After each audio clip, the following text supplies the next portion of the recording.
I'm here today to introduce you to a series of videos that are going to take you behind the scenes of the development of Operation Flashpoint Dragon Rising. Signal, go, go! Oscar Mike, out! ET gunner on their left flank. The hardcore game mode is for the true fans of Flashpoint. In hardcore mode, you're basically stripping out all of the supporting features and you're fighting as a soldier would. You're using line of sight to verify targets, and that's the experience that we think our hardcore fan base are really looking for, and it's a great experience, especially in co-op. For starters, we take all of the HUD off. There's nothing there at all, no crosshair, no compass. You're all on your own other than a map.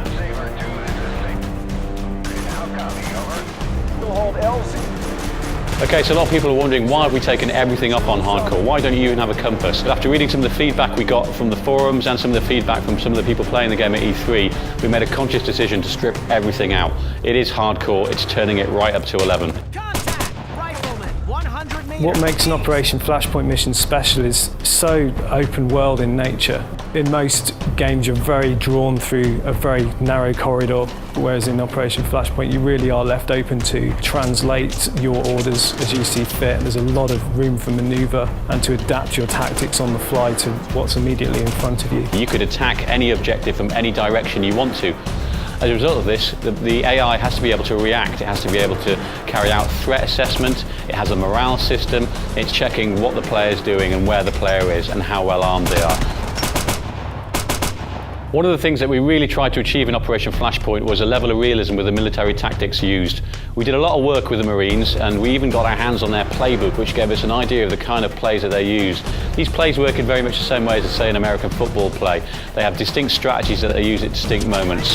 We've incorporated as many of these as possible into Operation Flashpoint, and we give the user the ability to do quite complex maneuvers like flanking, assaults, engage. As well as this, there is inherent behaviours that the team's AI will carry out.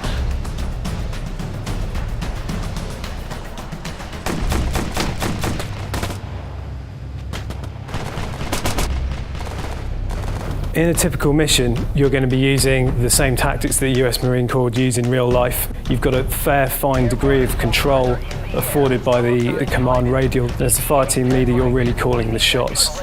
So you have a lot of control over your fire team. You can change the formation, you can change their rules of engagement, also their tactical spread, and then on top of that you have all sorts of abilities to give flanking orders, assault orders, suppressing orders. One of the context-sensitive orders you can issue is assault building, and this will allow you and your fire team to force your way in through the door and clear all the rooms within that building. I think the hardest thing that we have set out to achieve, that I'm certainly most proud of, is putting the fear back into first-person shooters, getting that element of tension as you're creeping through the woods, not knowing when the next shot's going to come from. This is about as hardcore as it gets, so you better be careful.